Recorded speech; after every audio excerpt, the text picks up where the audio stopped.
Zdaj, ta pogajanja oziroma podpisi vseh teh aneksov, tega današnjega in bodočega, bodo povzročili, da bo masa plač porasla v RTV Slovenija, in sicer danes se ocenjuje za novinarje približno 16 do 17%, sicer pa ocenjujemo, da naj bi masa plač porasla za do 15%. Spričo dejstva, da se naš RTV prispevek ni spremenil že od leta 2004 in da v tem času je inflacija okrog 15%, 16%, beležimo izpad prihodka iz tega naslova na letnem nivoju 12 milijonov evrov.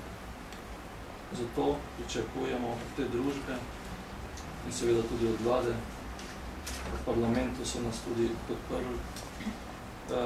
da bo ta družba oziroma vlada korigirala naš RTV prispevek. Sicer željen nam je, da se spremeni z novim letom za 1 evro na mesec,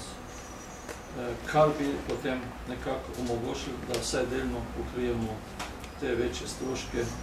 ki bodo tudi namenjeni za maso plač